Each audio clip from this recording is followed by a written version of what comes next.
Use the mic because we're pretty close, but we're recording tonight's event, so it really helps for people to be able to watch it later. So we're using mics. I'm Suzanne Sparge. I'm the executive director of 516 Arts. Most of you are familiar faces.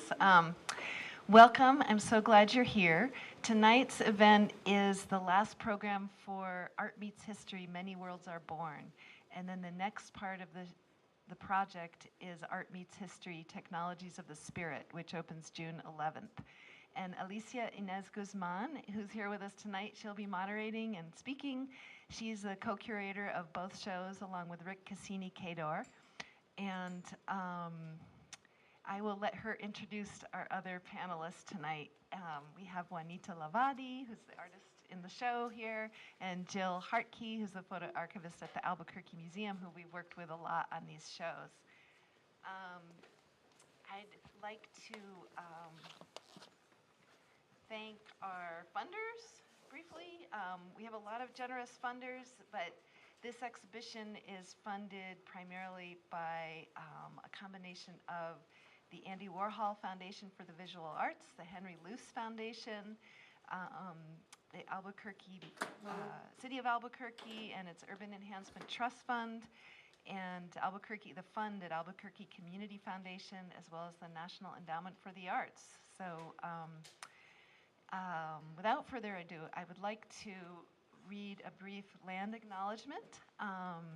And I'd also, actually, before I do that, I would like to thank our staff and introduce our staff, as well as our new curator who just started today, Rochelle Pablo.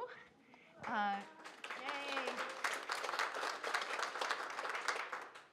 Rachel is the new curator and will be focusing on curating many shows here, as well as working in our Indigenous art program. So we're really excited that she's joined us.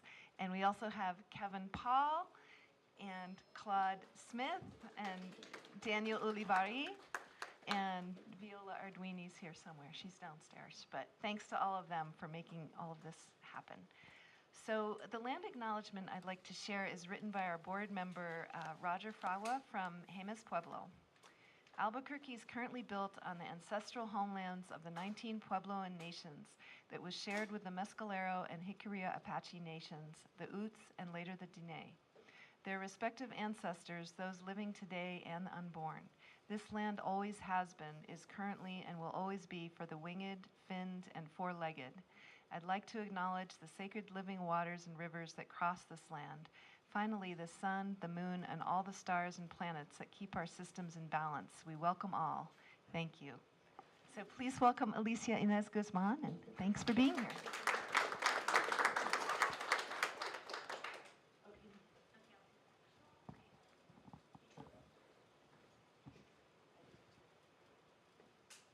Okay, all right. I'm gonna sit down, although I have a tendency to pace while I talk. Okay, thank you so much, everybody, for being here tonight.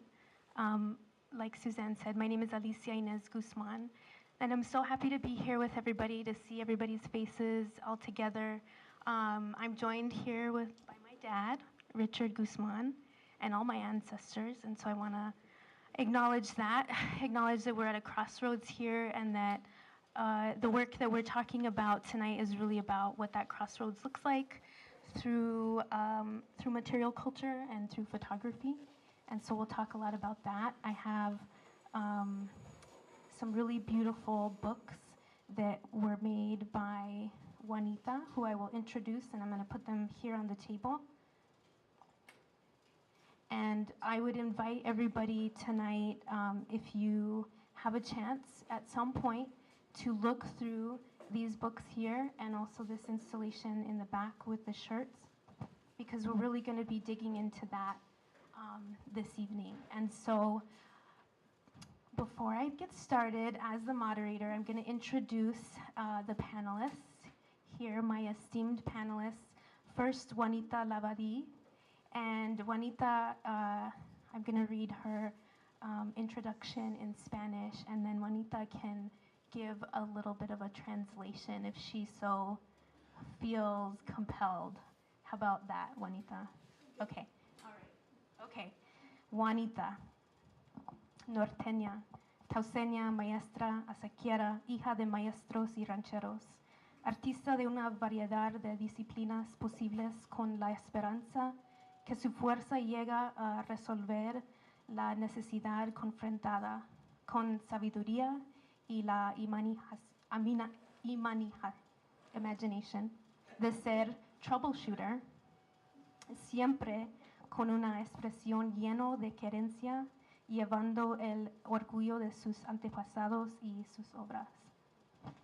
So Juanita, please. If I can remember. Norteña, I'm from northern New Mexico. I grew up in Taos as a child. My maternal family is from Taos. My paternal family is from Rio Arriba. And I grew up with many skills. I am a fiber artist, and I am a graphic artist. I write and I teach. And with that, it's carrying on a presentation, whether it's in the classroom or an exhibit hall, but here I am with works that represent my heritage. I hope to do honor to to all that my ancestors have endowed for me in my life, and with a lot of querencia. And querencia is a special word here in northern New Mexico. It has an endearment for the culture, for the land, and the querencia right now, I just have to say, there's a lot of querencia right now that's really grieving because there's so many ancestral homes right now that have gone up in flames. But I believe that it will survive, because if anyone has had the fortunate that I have had, it will live on. So basically that's what it was. That's the long and short of it. And just, querencia is really, it's like a love of one's homeland, querer and herencia. And so I'm going to introduce Jillian Hartke, who is our other esteemed panelist here. And so Jill is the digital archivist at the Albuquerque Museum in Albuquerque. She studied history at the University of Missouri and completed a master's of library science at the University of Missouri. And she has worked as a librarian in academic, public, and nonprofit institutions for over a decade, and has managed the photo archives of the Albuquerque Museum since 2018.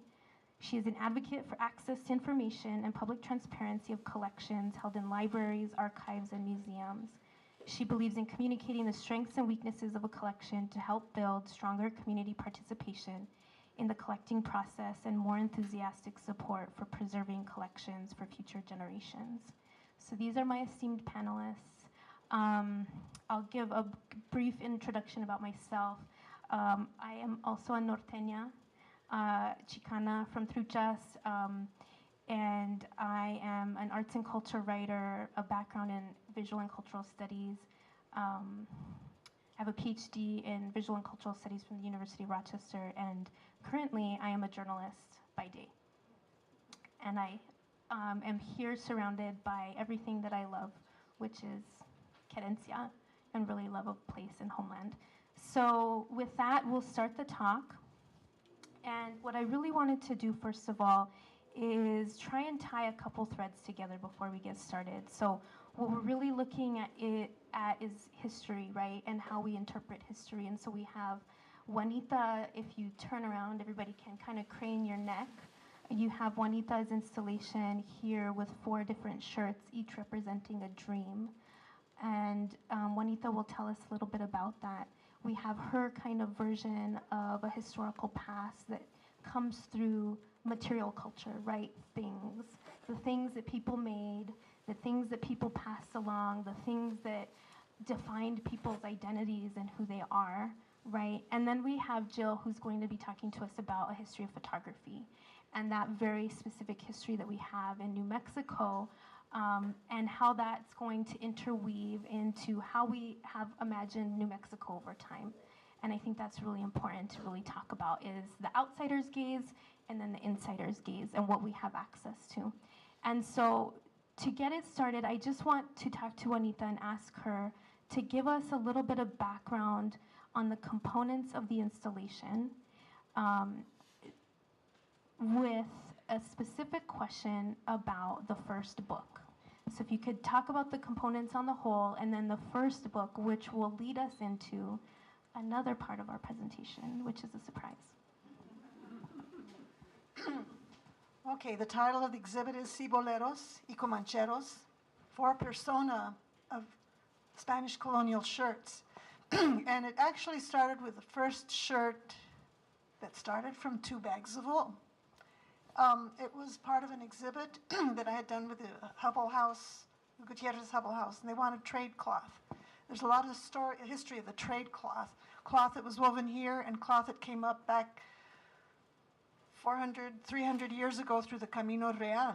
And what came up here really represents a global economy that the Spanish galleons had crossing the Pacific, and also items coming from Europe, from Spain, coming into Mexico. It was very specifically Veracruz on the Atlantic side, Acapulco on the Pacific side.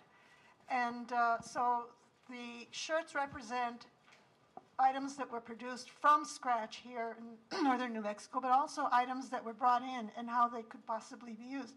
I have to say, the personas of each shirt are imaginary. I've been asked if they were real people. No, but it's been something that's been compiled from years of storytelling that I've been hearing, and a lot of research, too, that has evolved over the years. So the first shirt is representing the work shirt of a cibolero. It looks a little bit odd hanging on there because it's a size medium. The other 2 shirts are size large and an extra large. But that particular piece was woven on the loom. I spun more than a mile of yarn for that piece. And the dimensions were kind of limited to the loom that I was working on. But I wanted to do that because that is the buffalo work shirt. And if you look at the plaid, that's the block plaid that you will find on commercial shirts that are sold in JCPenney, Sears, or wherever, Walmart. They're the shirts, the cholo shirts that are real popular with that block plaid. And I don't know if a lot of people who are wearing that as a cultural pride shirt, but really the tradition of that shirt comes from the prototype of this one. It's a work shirt. That's why the sleeves are not long, so that if somebody was getting ready to ride into the herd of buffalo, and if it was a lancero, basically they had to have their hands free. So they were working with a horse that they'd probably worked with for years. So that was what that piece is. And it kind of went a little bit with Josiah Gregg with Commerce on the Prairies, his book, where he talks about, oh, these shirts had tassels and fringe. Well, that was part of the structure. The shirt doesn't have a hem. It's fringe from the loom. And the tassels are from the stitching, closures. Sometimes there's buttons and sometimes there's not. The other shirts represent trade cloth that came in different time periods. So that was 1730 was the first shirt. Move it up maybe a few years, and it was maybe 17, let's just say 1750, 1760, just for saying. And that shirt represents Converso, the books. Okay, the first shirt, I'm going to stand here. Thank you.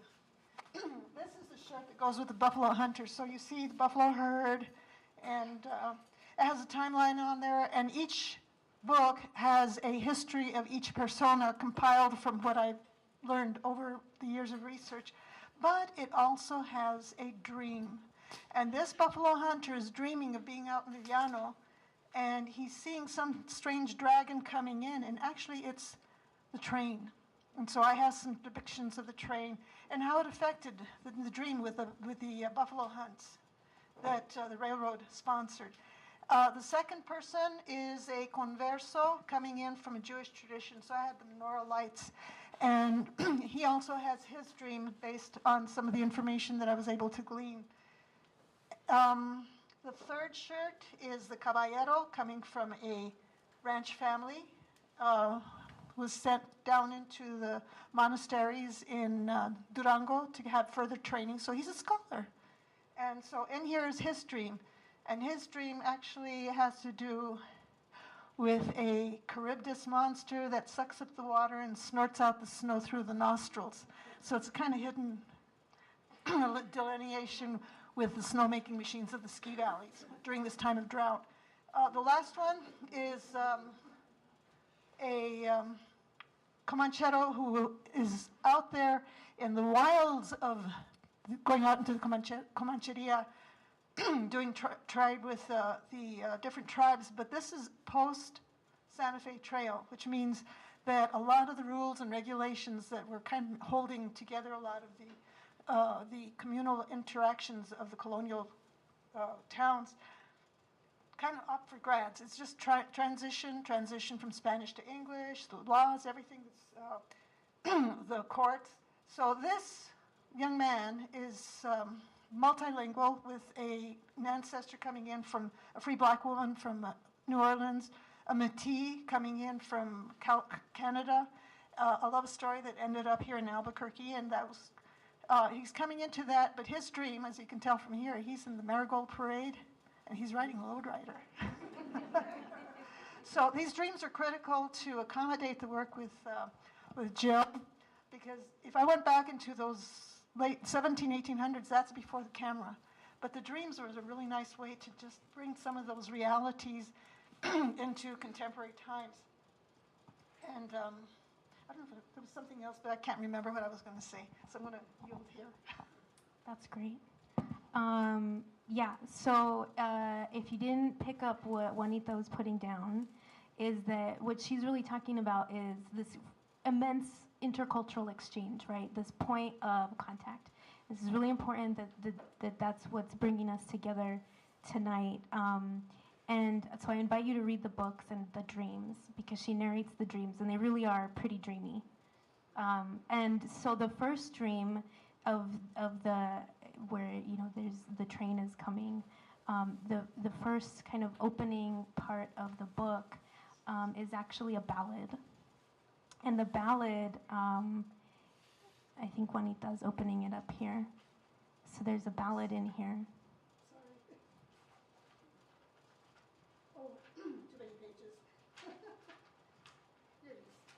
So the ballad comes before the dream, and we have a very special guests who are going to be performing this ballad. And Juanita, can you give us the name of the ballad? Actually, I will let the musicians. Okay, so we have musicians here with us tonight, and here they are. So we have David Garcia, who I've known for many years. David has a PhD in anthropology from UT Austin, and he currently works for the Acequia Association and will be teaching Chicano studies at Our Lady of the Lake. And then we have Brenda Romero, who I met recently through some other work that I was doing, and she also has a PhD in ethnomusicology from UCLA, and she founded the ethnomusicology program at UC Boulder, where she taught until 2019, and so she currently lives in northern New Mexico. And they're going to perform this ballad for us tonight. And so they'll give us the name of the ballad, and I'll just give you this little prelude. It's going to be very moving.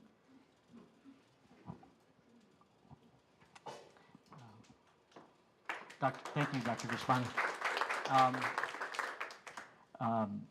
The ballad that we're going to be singing this evening is called Landita De Manuel.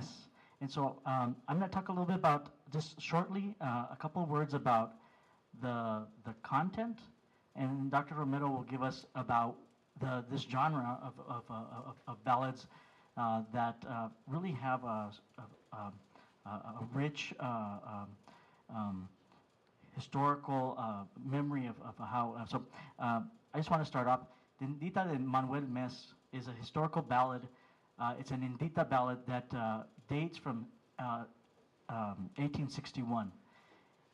This story is documented by the novelist, most popular, known as from the novel We Fed Them Cactus, by Fabiola Cabeza de Vaca. What is interesting is that this ballad circulated throughout New Mexico. It circulated up into southern Colorado. A lot of later ballads took a lot of poetic tropes from this ballad. So this is even though it perhaps at one time in 1861 it served to honor the passing of a young man in a way of as an elegy, in perhaps at an annual remembrance mass or such.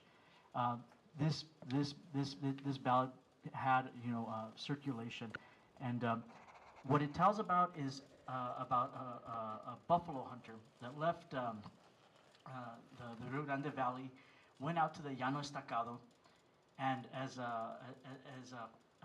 Juanita Lavadi had mentioned, to be holding a lance, you had to basically, they had riendas, they had the reins, but to be ready for a spear, to spear an animal, you had to basically steer your horse had to be well trained enough that you had to steer it with your legs. And when anybody, this is a lot, you've been on a horse, it hurts, to be able to do that work. So what happens is, in this bout, Manuel Mes, a young man, his horse trips up on either a gopher hole or a weevil hole, and the spear pierces his body, and he is the most tragic part of this is that in the ballad it says they bury him out in the Llano Estacado. He's not buried in the Campo Santo in his own community, and that's what the lament is. And so I'm gonna let Dr. Romero talk about the Indita ballad. I'm not going to say very much about the Indita ballad because of time tonight, but let me just say that there were a lot of captives that were taken in northern New Mexico and all over our country. And some of us, I think some of our ancestors named these ballads that were composed in New Mexico, they called them inditas. It was one way to honor the women who were brought into the Spanish culture. So many of us are mixed. We don't know always where we got mixed or how we got mixed. All the DNA testing these days is helping us identify some of that. So, okay. Atención, pido a la gente, pido por última vez. Adiós, compadres amados del Adiós, compadres amados del finado Manuel Mes. Adiós, compadres amados del finado Manuel Mes.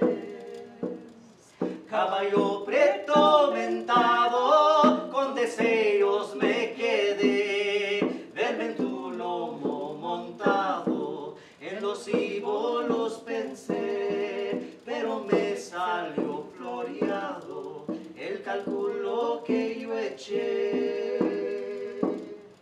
Caballo alazán tostado, la muerte tú me la diste, con esa lanza de acero, el corazón me partiste, el suelo quedó regado, con sangre lo teniste.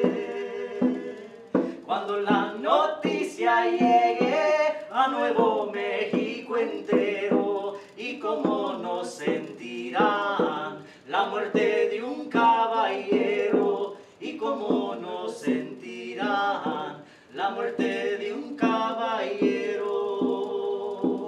Desde que era pequeñito en mi cuerpo fue grabado que habría de ser calavera del llano del estacado, que habría de ser calavera del llano del estacado.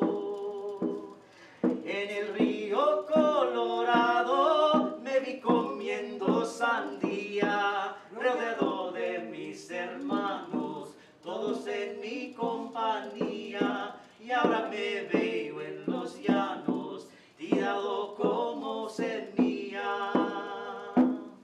Para cantar esta indita se necesita tonada, para cantarla bonita, como la piedra labrada, como la cantó el roibal, un día en la punta de agua.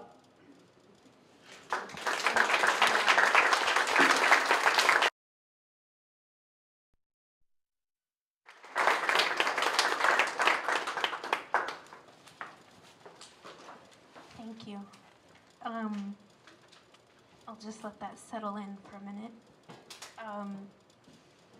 So I wanted to add, so we have material culture and we have, photography, and then we also have these ballads that we can work to build our historical understandings of New Mexico as this broader place. And so I wanted to ask both Juanita and Jill for their kind of understandings of what a historical past can take the form in.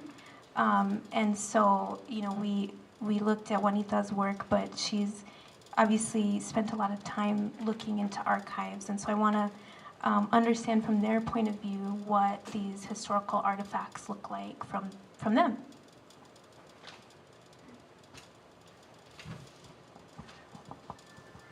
It's been interesting working with archives because sometimes when you're handling an old piece, you can almost feel the stories emanating out of them.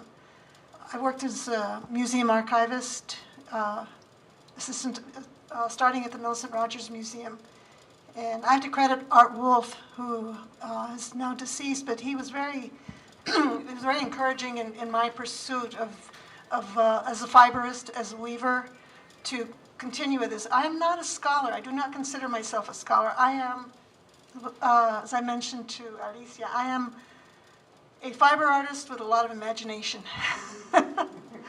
But so handling these pieces in an archive where you're having the material culture and you know the story behind, maybe a provenance, maybe knowing the community where some of these items have come, you just kind of feel a little energy, a soul to these pieces, especially when you know with the construction of some of these pieces what some of the makers went through. The hardships, the sacrifices that they had to make, maybe to make a shirt for a young man who probably met his death out there in the Llano. There's so much uncertainty with what was going on back then, and even with the items coming up from the Camino Real.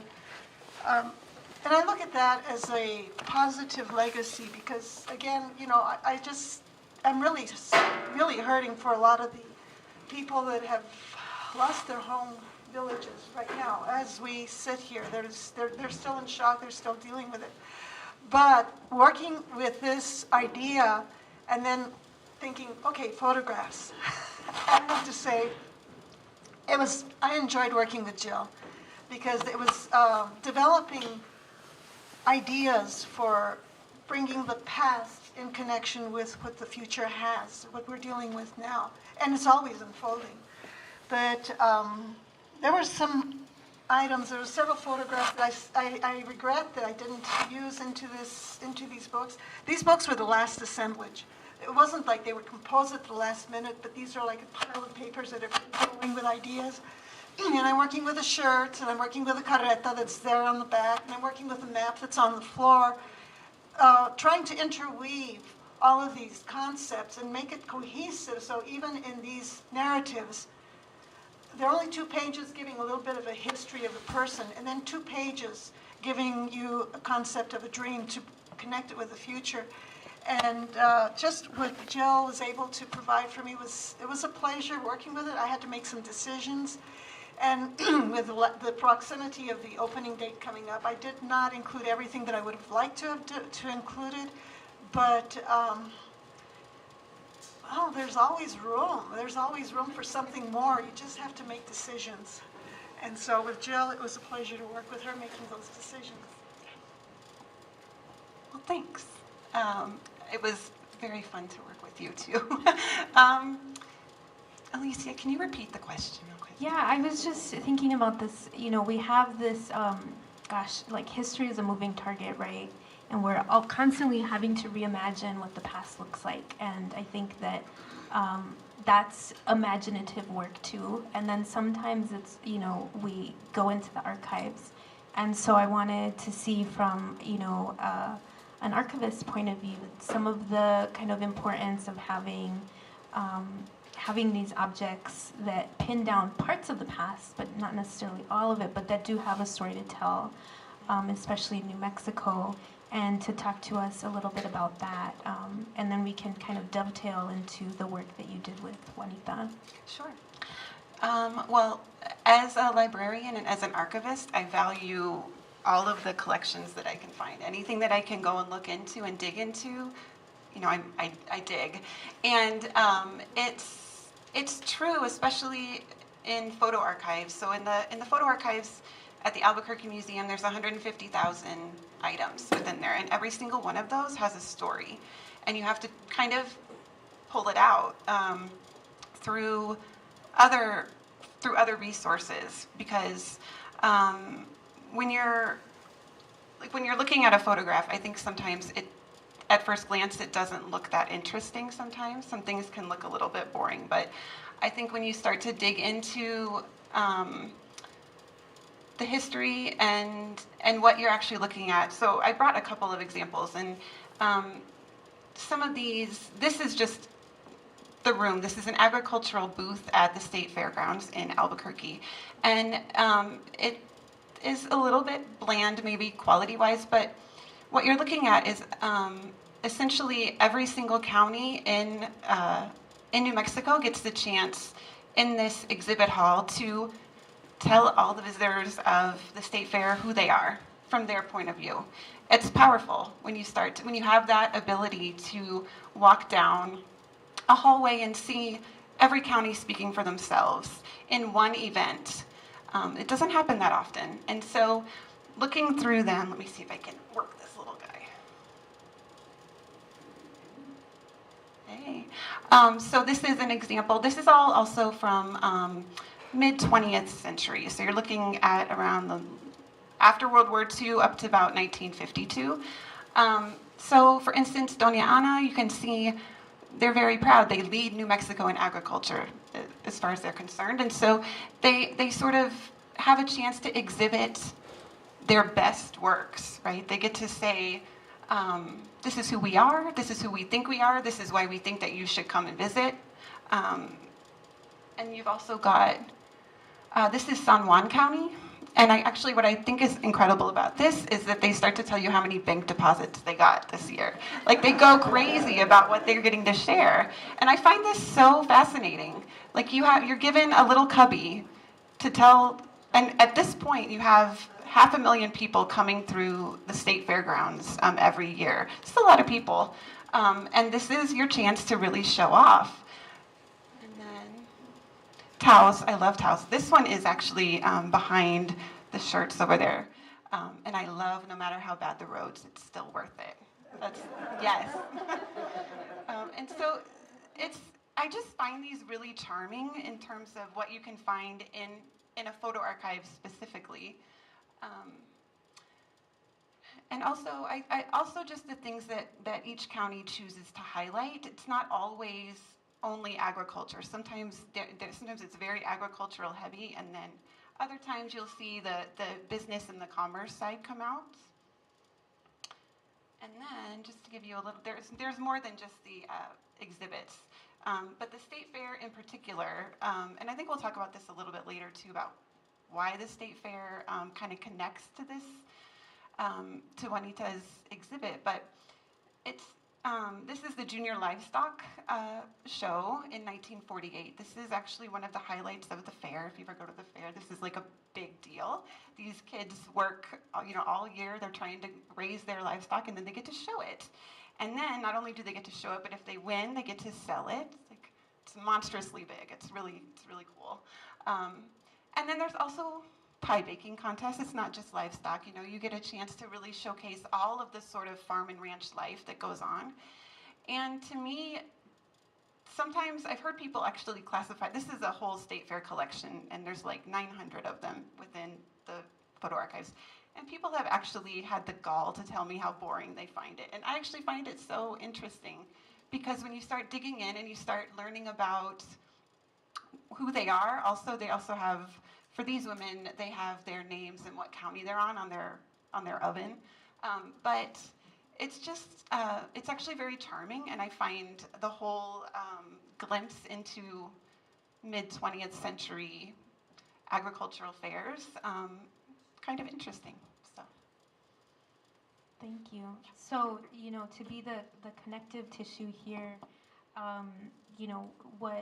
what Juanita was doing, I think, is you're looking at the 18th and 19th century, and then we're picking up from the 19th century when photography gets invented, right? And we're picking up that visual history from there. So we have the kind of history that Juanita is giving us, and then picking up where photography starts, because that gives us another tool for looking at the past. And I think that that's the continuum that we get to work with, and if you get to look at the rest of the exhibition or have had time, you can see that play with the past and that kind of time travel of going back and forth and having these visual tools to be able to look at 1740, right, which is an immensely important period in the colonial New Mexico, and then 1940, right? So we get to do that, and we get to see these points of contact where there's an exchange of goods and ideas and people.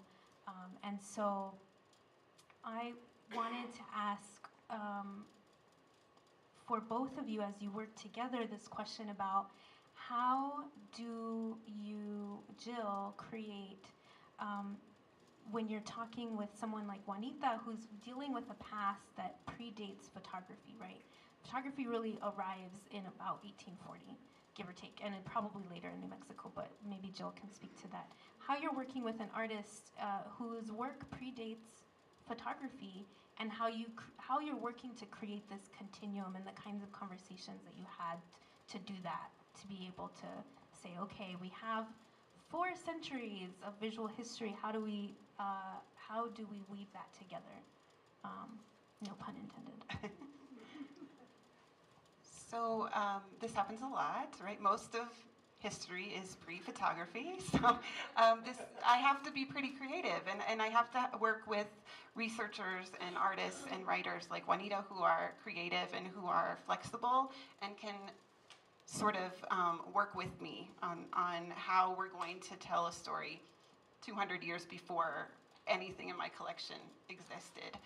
And I think with the dream books, this was to me kind of an ingenious way to bring that in. And I have to say, like, not everyone who comes into the photo archives is able to think in this way, and so it's a little bit more of a struggle. It was not a struggle with Juanita. It was very easy to kind of, she told me the dream, she told me her vision, and as you said, there were examples that didn't even get used. So I think it's a really, it's inspiring to me.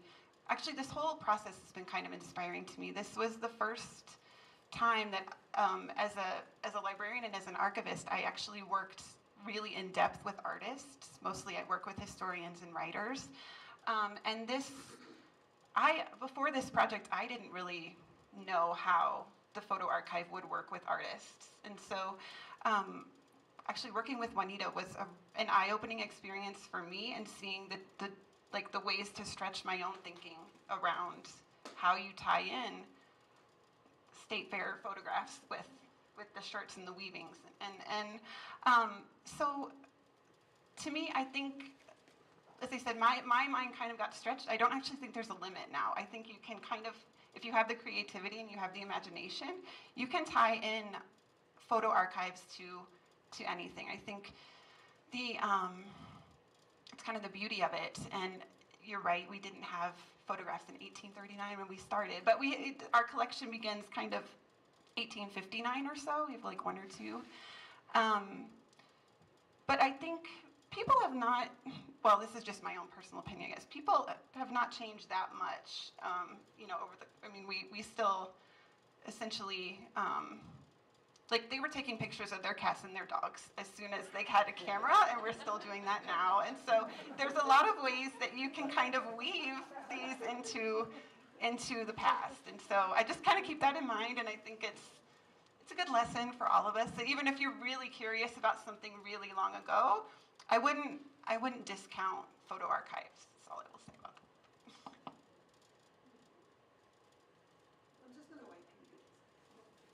I'm just going to make a comment on these images that we saw, because the image with the livestock, that has a lot to do with what was going on also with the Comancheros. I mean, these people harvested at the end of the growing season, and in the communities, they would partition. Some of this was for us here at home, and this is going to go for the expeditions that went out. It wasn't just supplying food for the for the people who were going on the expedition, the hunters and the mayordomo and all the people that were part of the expedition. It was a business effect of the community. So a lot of things went out, maybe not cherry pies, but certainly I can imagine pastelitos going out as a trade item. I could just picture all these pumpkins, ristras de chile, corn, you know, whatever there was that could be used, that would provide food for trade out there in the Llano, because those are nomadic tribes. There was a lot of interaction. There was negotiations that went on in trade. And the picture, what I pictured with one of these Comancheros was the hopes of really bringing back a really nice Comanche horse to, to add to the herd. But I could picture the pride in the horsemanship and the horses that were presented, that were trained to be hunting. And probably, I wouldn't doubt that they had dogs there and that they took with them. Everything that went had to work. You had to earn your time and your place in these trips. But if you had something that was good, a shirt, a nice looking shirt that fit good, and these shirts are all wool. It was just that pride in what was representing the community to go out and do some trades, negotiate for permission to hunt in these hunting grounds, and then bringing everything back, and hopefully everybody safe and sound, and be able to provide for the community and flourish, and can look forward to the next trade session where the goods, what was the word? Efectos del país. Efectos del país. What was produced here was worthy of doing business with.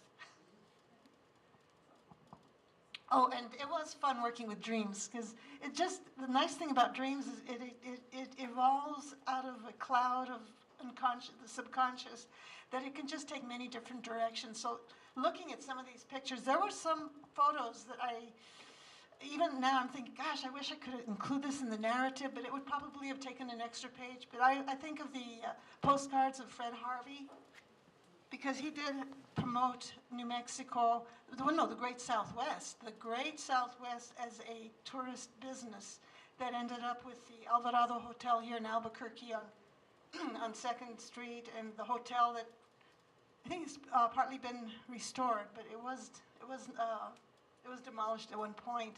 But you can see remnants of that same hotel connection in Las Vegas with the hotel there. So there was a lot that influenced with a lot of the influence of what was here, what was available, what was possible to negotiate with, and what was possible to bring back, ensuring survival of the community.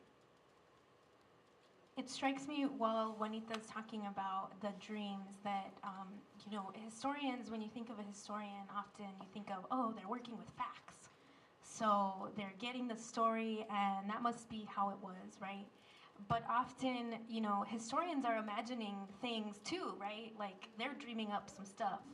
And sometimes it's a little too dreamy, right? Like, and then we have to kind of revise how we think about the past, and we're constantly doing this dance with the past. So I think of the dreams actually as history in themselves, right? Because they are based on these fragments and these pieces. And with Juanita, she is this fiber artist with an imagination, right? But I think history is that process, this imaginative process that we build based on what we have at hand, right? The facts, what we think of as facts, right? The material culture, the shirts, the oral histories, which are really important, the songs and the ballads, the stories that were told by our grandparents, all of those things, right? And we're all here, imagining what that past looks like. And so I think that it's really important to to say that the dreams don't have any less historical value than, say, a photograph. Because photography isn't self-evident. Like, photographers were dreaming up stuff too, and framing things in specific ways, and creating, ways of trickery, right? And showing things that, in a specific lens. So I think it's really important to think of photography as an imaginative process too, right? Like, we're all like filters.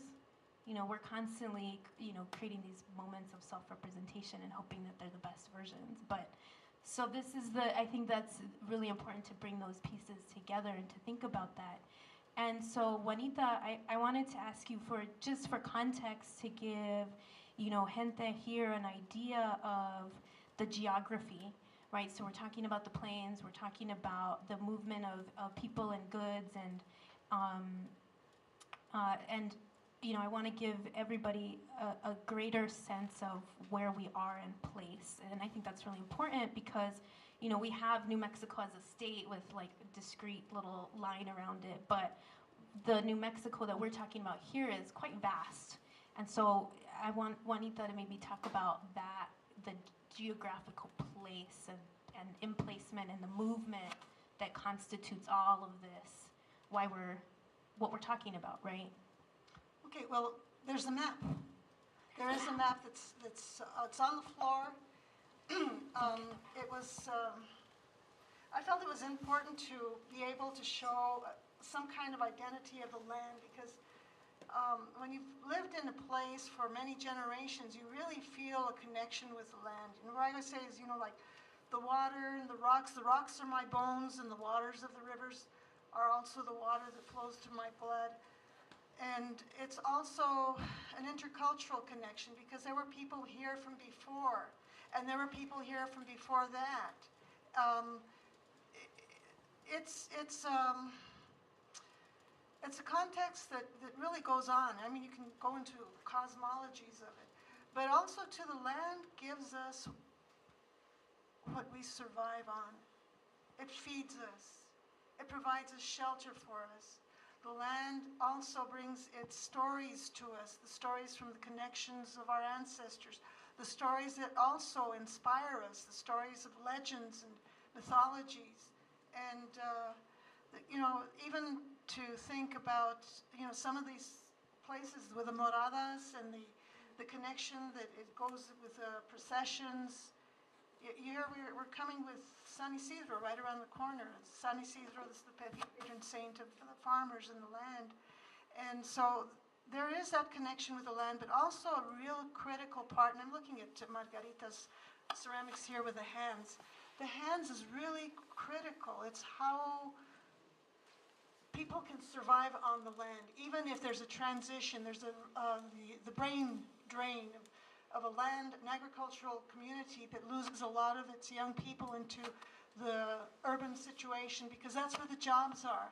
But yet, for the people that are going to survive remaining on the ancestral land, the hand skills are critical to being able to survive on the land. So for my part, it was with the spinning. It was the spinning and the weaving, but also with the drawing and creating images that can impart the thought that was in my head and in my heart as I started to work on these images. And it evolves. It evolves like the seasons as well. And I really appreciate your comment, Alicia, in terms of saying that history is an interpretation, because there's no solid truth. And it's not to be like, oh, it's all subjective, man. We are working with the past, but it is. It's this dance, right? And you have all of these things to work with. One of the experiences that I have had over the years with the oral history of working within my community, I had an experience that I thought was very distinct, and then I'm finding out over time and age that it's a universal experience, and that's an experience being with someone when they are on their last breath. And sometimes, there's things going on. So my experience has been with my oral history that I am, with someone who is on their deathbed and they're talking to someone else. In my case, it was another Juanita. But because I'd done the oral history, I was able to kind of be in that conversation as a participant physically, but also in terms of where this person was envisioning talking to her 100-year-old tia, who was envisioning talking to her grandmother's sister, who was also named Juanita, and being able to kind of make some kind of connection. And that's a pretty, as I've come to realize that that's an experience that many people have had when they are connected with their family and to be present there during those specific times. But again, it's that connection, the smell of the of the mint that evokes childhood memories, or of romero, rosemary. These herbs, that stimulate, herbs that we pick up from our garden, and then being able to bring them into a room where someone is in their last moments and having what is evoked through this land gift to be able to become part of some kind of a legacy that goes beyond the curtain. And it really connects with what I, or someone like me, has experienced with the family working on the land. Thank you. And so I just want to, pull the threads of place that Juanita's talking about. So this is, the personal interpretation of place through all of these different, smells but what we're talking about is centuries, right? We're going through centuries of time here, and so it's important to note that a lot of this is pre-colonial, and then it's colonial by the 16th century. We're in Spanish colonial New Mexico. And then, that goes well into the 1800s, and then we're part of Mexico briefly. And then we become part of the U.S. As a territory for, 60 years, give or take. So we're crossing centuries here, and we're crossing, the time-space continuum, if you will, on the Camino Real, on the Santa Fe Trail, right? And so all of this is really important to note when we're talking about place, because we are kind of like time traveling when we see some of these things. But Jill, as a question for you, I'm wondering about the history of photography in New Mexico, specifically because we do have a very I think on the one hand there's a need for to depict New Mexico as a kind of romantic place, and through a kind of as a spectacle, or an empty place that's worthy of being claimed, or something like that. And then as as this tricultural myth and this tourism draw. And so I wanted to understand over time the history of photography in New Mexico and how that's functioned to create ideas about place as well. Well, in terms of photography, I can really speak only to what I know in my own collection at the Albuquerque Museum, which is mostly Albuquerque focused. But the sort of Chamber of Commerce kinds of photographs, the staged ones, the things that would be sent out to ask people to, hey, come move here. We have all of this great industry. We have the railroad. We have, all of these things, and it's just waiting for you, from New York City, come on out. And Fred Harvey was a big part of that too. I mean, he's a huge player in that. And there is a romantic idea of New Mexico and of the Southwest in general.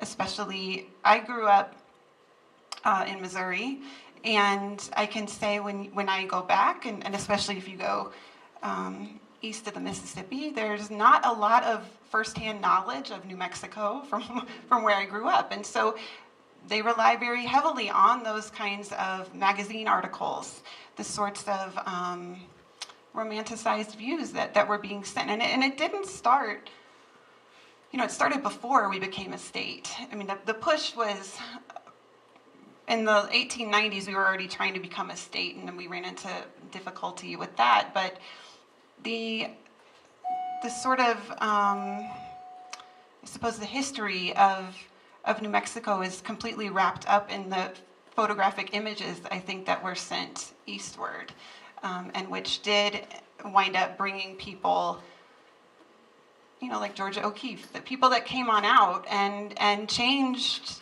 the story of what New Mexico is seen as, and what, I mean, it had a big impact though too, when you're talking about this kind of event. To kind of come back to this for a moment, New Mexico is interesting in a couple of ways, and one of those is the state fair. Normally, in a lot of states, the largest urban place is not the place that holds the state fair. New Mexico is interesting in that way. Without Balloon Fiesta, the state fair probably would be our biggest commercial event that we would have in this city. Instead, it sort of is number 2, which is also strange.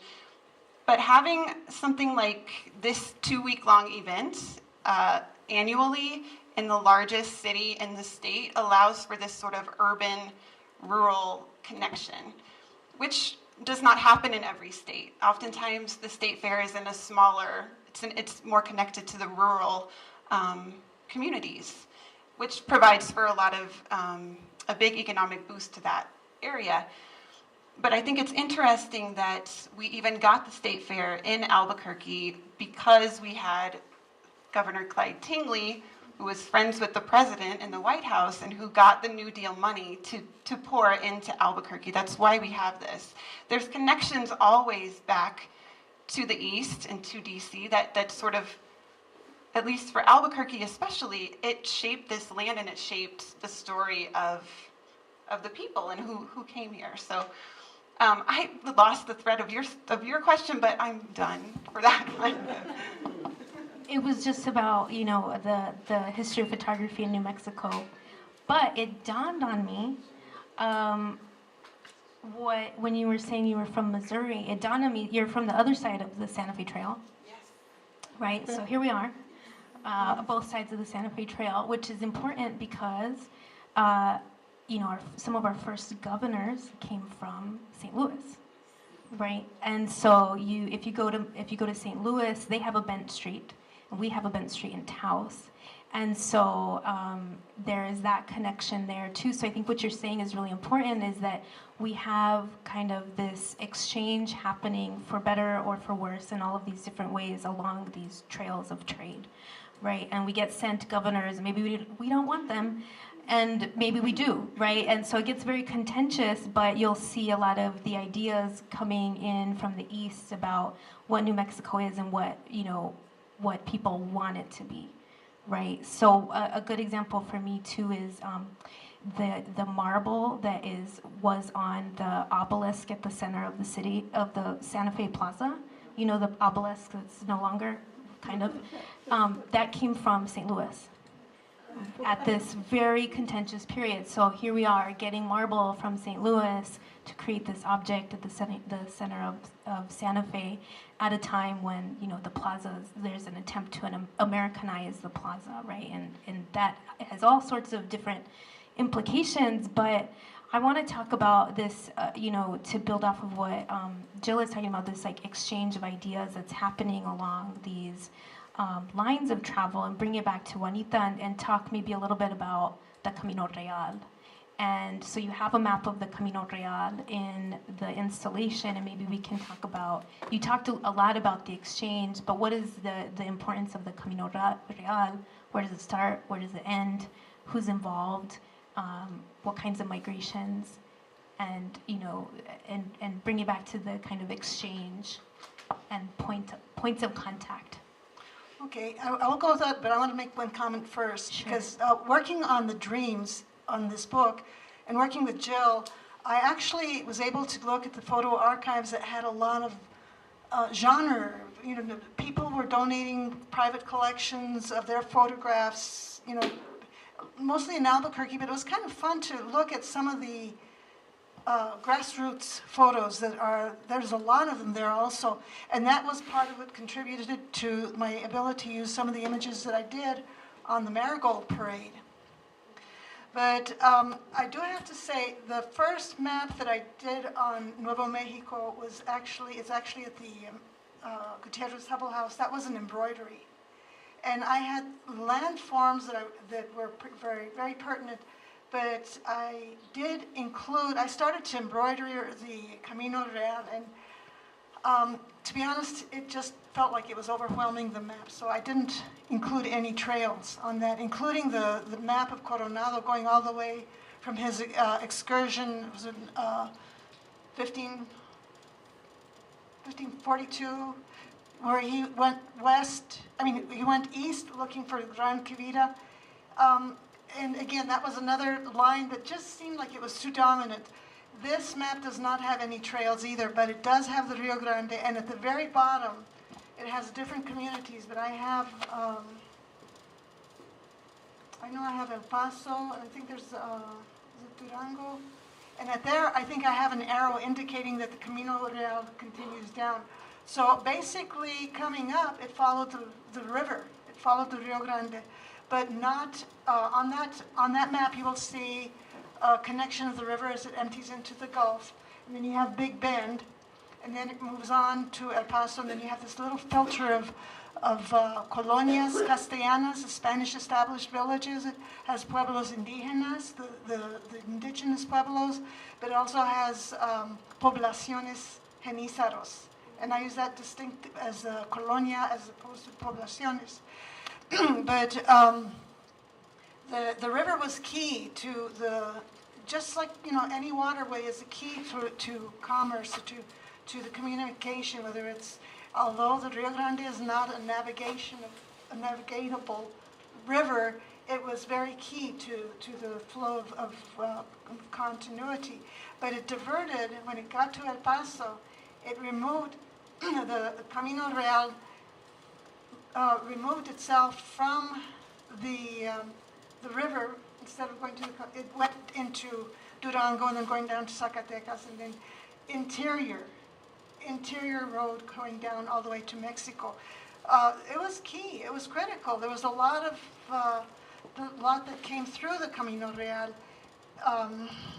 The commercial goods, and again, the commercial goods that came in from the Philippines through Acapulco, going into Mexico City, or something coming from Europe, coming from the Atlantic, arriving at Veracruz and coming into the interior. But then from there, the commerce included livestock, the sheep that were brought up along the Camino Real. And also, too, what came up through there was part of what was the slave trade. So you had a lot of Oriental, they could have been criminals that were just,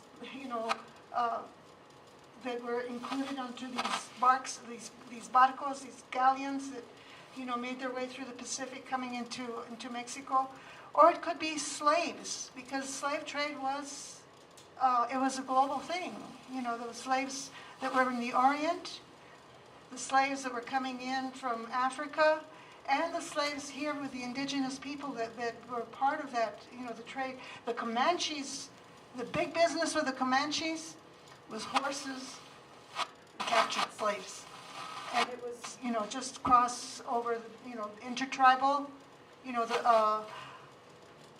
One of the big pieces of information that just blew my mind was, I'm going to have to mention, it was through a book that I had picked up from François-Marie Patorny, and it was the French history of New Mexico. And I'm Lavadie, so there's that kind of question, where's the Lavadie? Or also, too, in my another family is the Jaques, that, had the French tradition. But as I started reading these stories, and of course these names came up pretty early in the book, because he goes, it's a thick tome, and it's got, chronologically.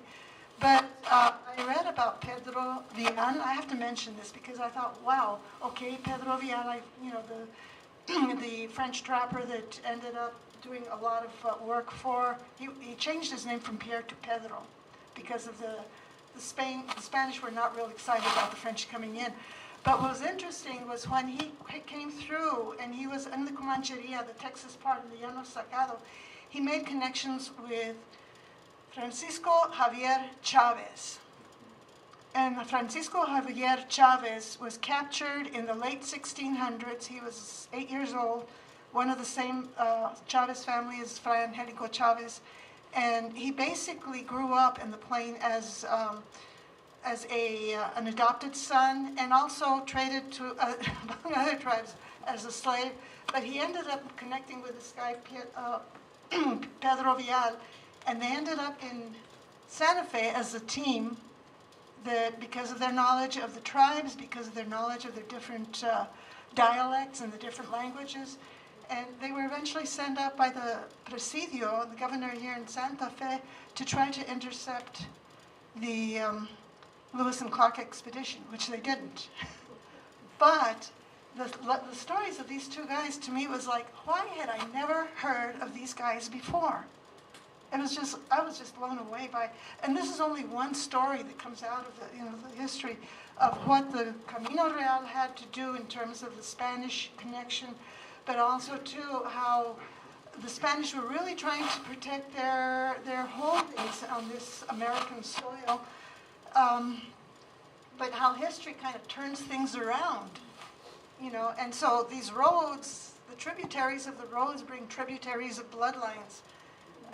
So that was the connection for me with the Camino Real, was also how these bloodlines ended up mixing and becoming, from the native people coming in from Mexico, the Tarascan, the Purepecha, and and all of the tribes here that connected, because a lot of the slaves that the Comanche brought into their trade routes, a lot of those people came in from Mexico. There were a lot of stolen people from Mexico, not New Mexico, down from Mexico. So it's just it's not just a trail of on the map. It's not just like the course of the river. It has such a connection with the bloodlines that we carry in ourselves. Some of them we don't know. Some of them we hear about, some of them are legendary. But I just had to mention Francisco Javier Chavez because he did not stay here in New Mexico. He grew up really on the Comancheria, so he ended up moving to San Antonio and establishing his dynasty of the Chavez family there.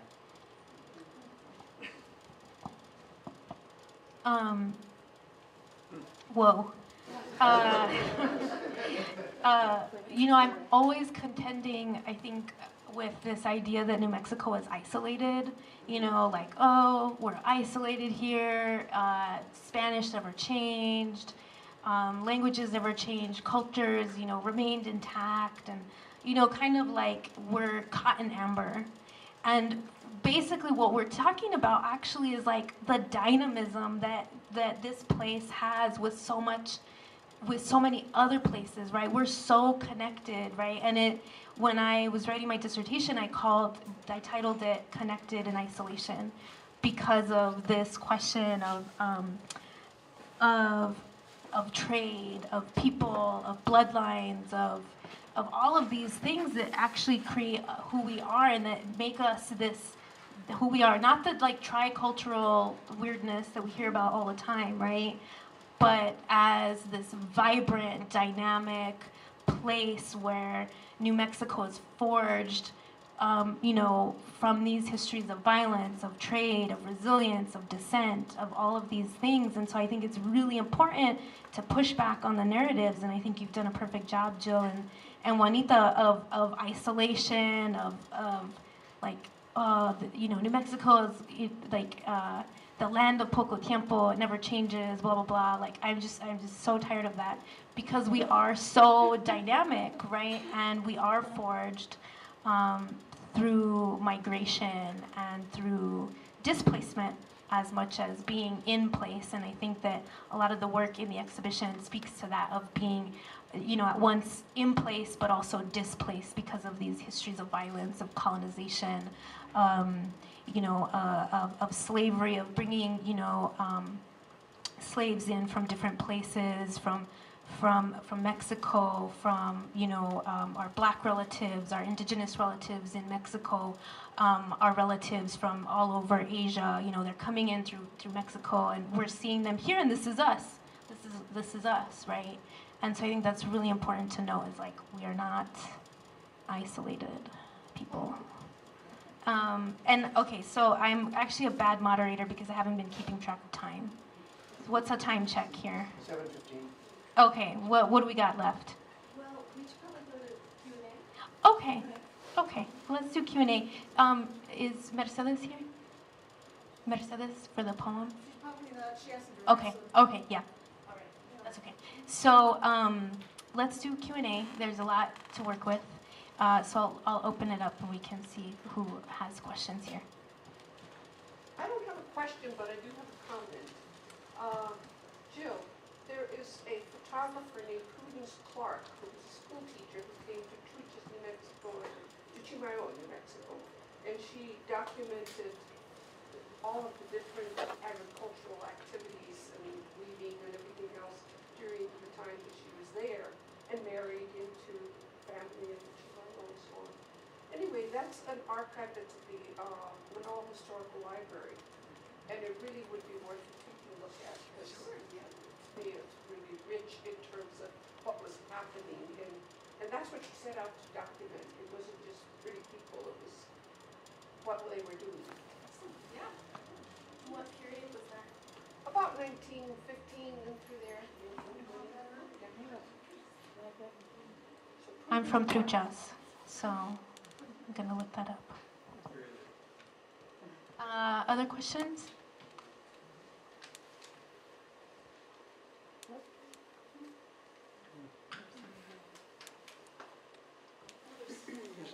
Oh, back there. Sorry. Oh my God. I want to respond to what you're saying about us thinking we're a little bubble, but actually super connected. And I think that, in essence, is our querencia, because we are all little outposts and villages along this great trade route. And we have always been traders. And we've always welcomed strangers, unless they annoy us. Like, I think that first American governor, the first territorial governor, we killed him in Taos.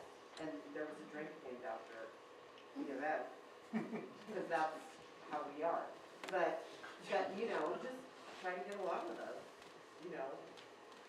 But we have great stories because we connect through the whole world, but, you can still run into the governor in the grocery store.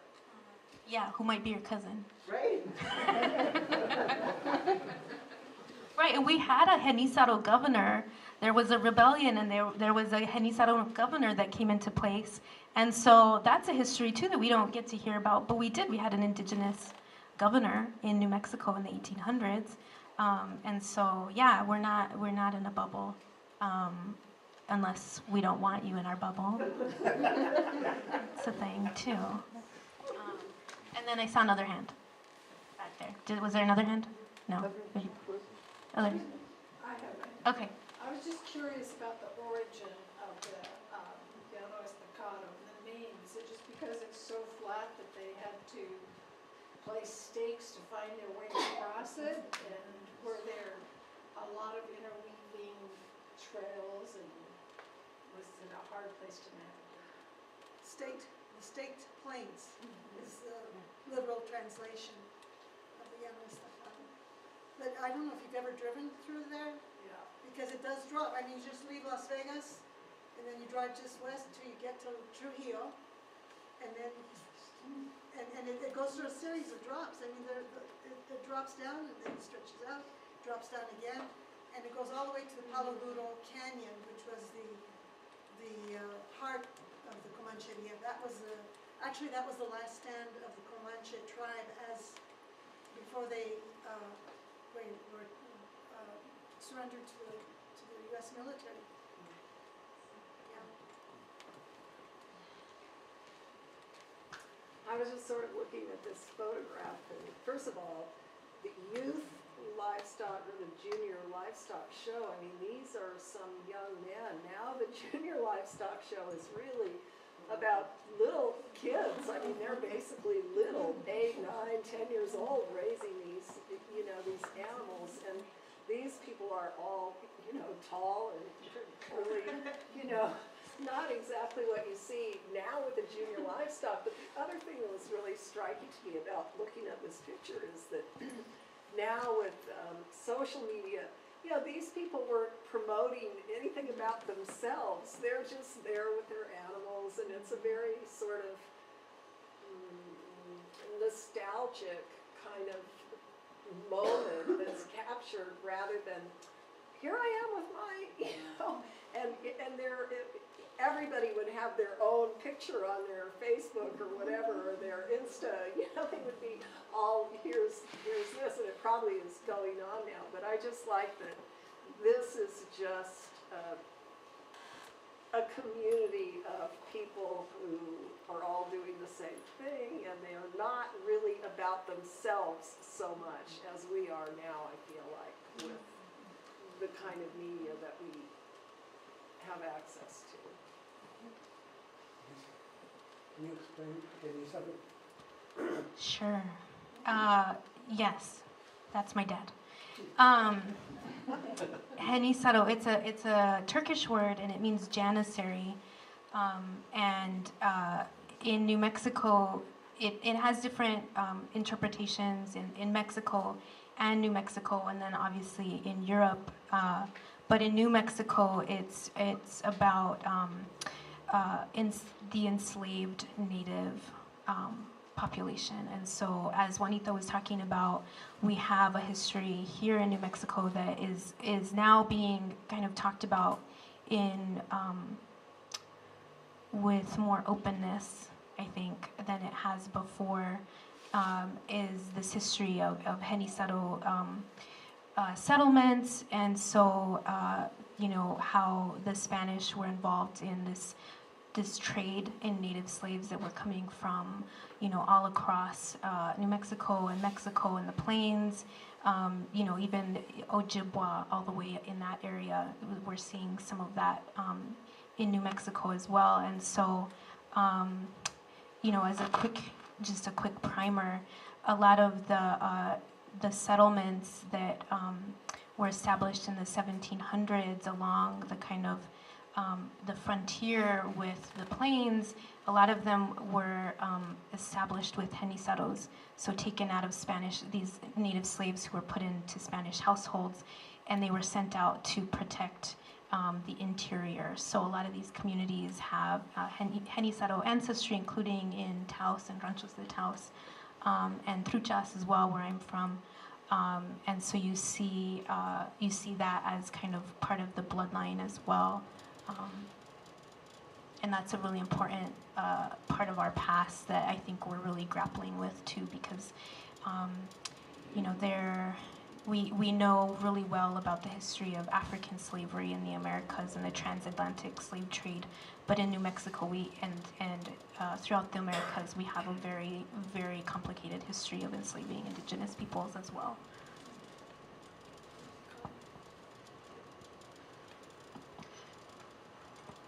This book, I do mention the Genizaro, but also too, and this is part of my own family, if there was, the Genizaros were sent out into these different villages, and sometimes, you know, you have a couple, and they didn't have a chance to get married. So the children that were born to that those Genizaros generally would take the name of the mother's patron. It's not her own name, it was the name of the family that took her in. So if the couple had children and they weren't married, then that was the name that they ended up with. But if this couple got married, after they got married, then the children have the name of the biological father. And so this is another complex about trying to find history through the Genizaros, because the last name is very misleading.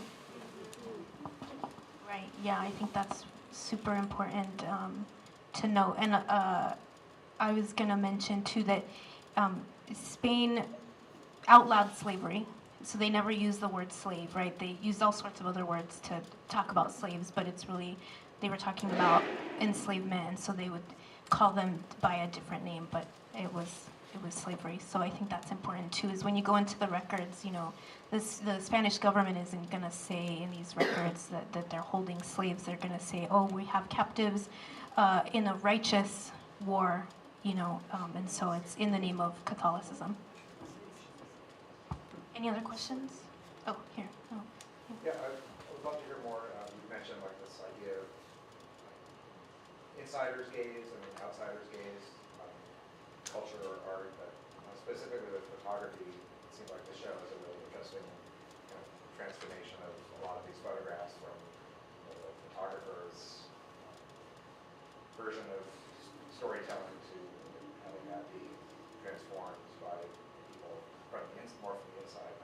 Maybe you all could talk about that a little bit more in that as a process.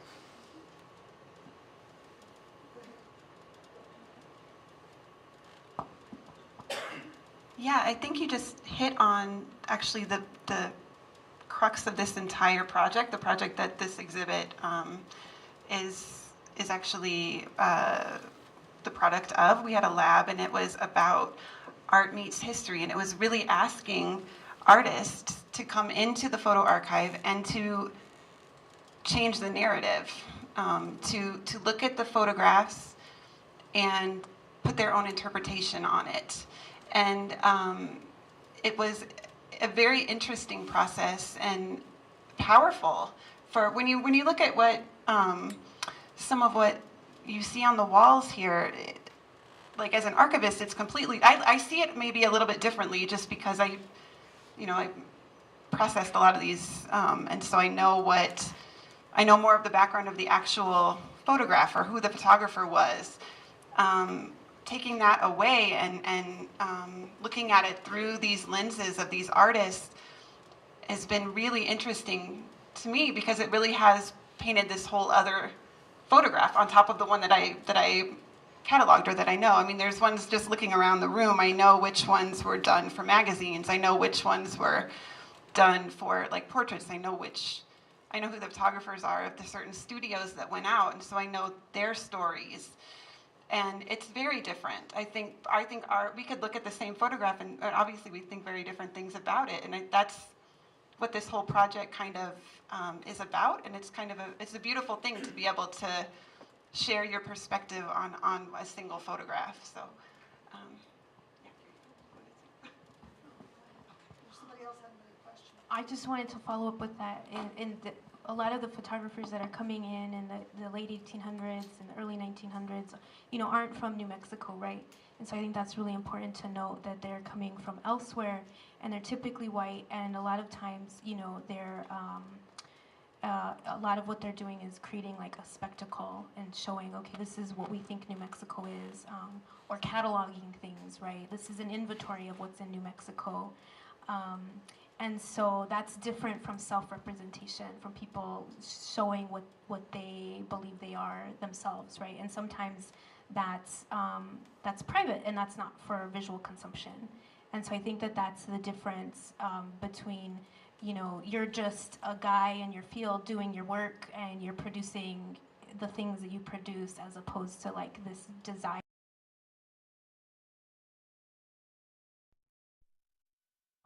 A kind of staging, that is just really complicated. So I'll stop there.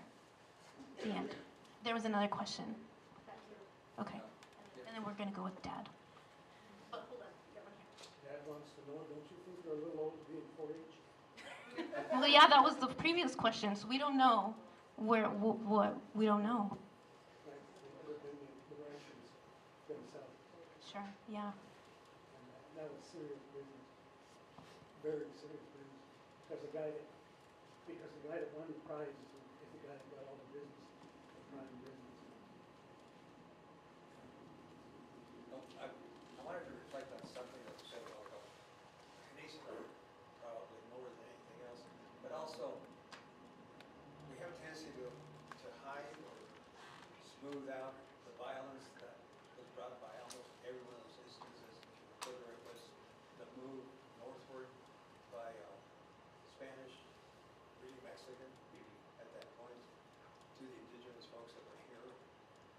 also the other thing is that Genízaro to me means a little bit different than what I heard. That is, I'm from Nambe. Nambe is a Genízaro village in its origins. And one of the reasons it was established is to protect Santa Fe from any of the incursions up north, especially after the Pueblo Revolt. So I wanted to make sure that we reflect also on the fact that many of these things that we talked about, not because anybody deleted it or wanted to snoop over it, but we need to visit that area in that essence. There was an article in the New York Times about the fires in New Mexico, and there was this sense of romanticizing what is that in New Mexico. And, you know, let's be honest, I grew up there, and there was a lot of violence, there was a lot of discrimination, there was a lot of terrible things. I moved from Nambe to Santa Fe and found out, to my surprise, that this city that was, in many cases, touted as a bastion of this, that, and the other, was really a terrible place.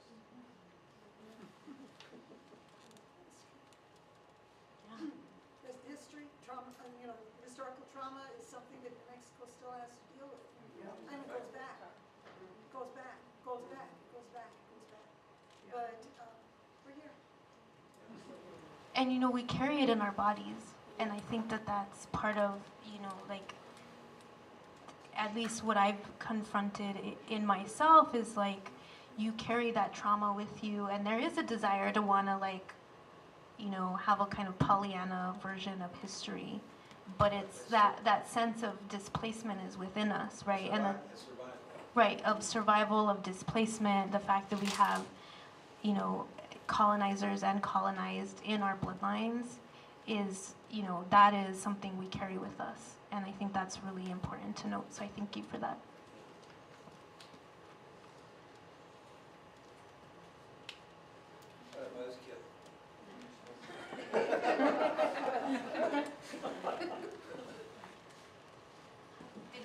Yeah, okay, yeah. Juanita, I had a question about your process. Really, like, as an illustrator, I'm itching to look at those books, and I was wondering if that's a common way that you approach a project after doing some research and before starting something like the Beautiful Things.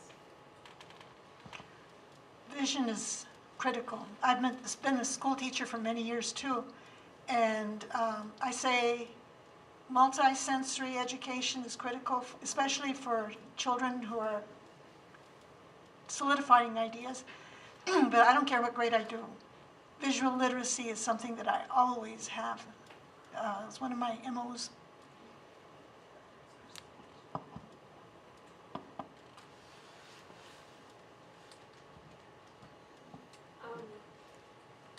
About a year ago, there was a presentation by Patricia Mariclin-Norby from the Met, and she has a writing on the Genízaros, and it took her years to cultivate relationships with families by Ghost Ranch and Abbey Q, and she addresses the hard truth telling of the Genízaros and the devastation when Georgia O'Keeffe came, and how the Ghost Ranch was a huge place where Genízaros existed, and she addresses the romanticization of the process. And a friend of mine who's an artist is a descendant of Genízaros,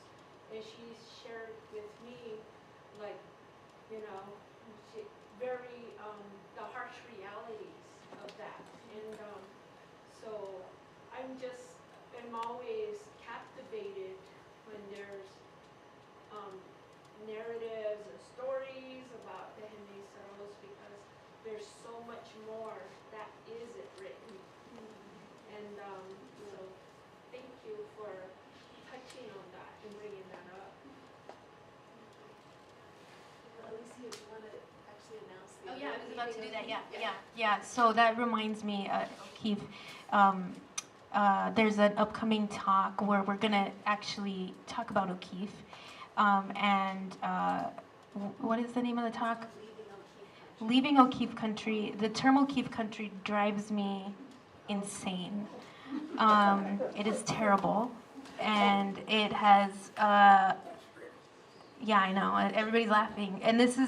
So really, I'm talking with the Cody, who's the executive director of the O'Keeffe Museum, who's thinking about this and the legacy of O'Keeffe Country, and then Josh Franco, who is an artist in art meets history as well, and we're challenging this idea precisely about what you're talking about, how destructive,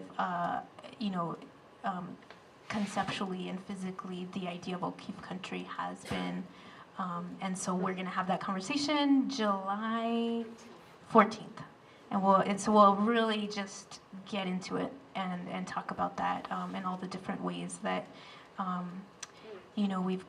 there's this vision of northern New Mexico being O'Keeffe Country when actually that's like really offensive to a lot of different people. So I ask everybody here to also leave O'Keeffe Country, the term, behind.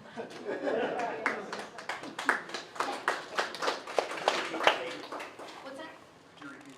July 14th. It's in our newsletter. Yes. Okay. I think we're going to wrap up. Thank you, everybody. Thank you, Juanita. Thank you, Jill. I am indebted to you. Thank you, David. Thank you, Brenda, and 516. It was a pleasure. Thank you so much.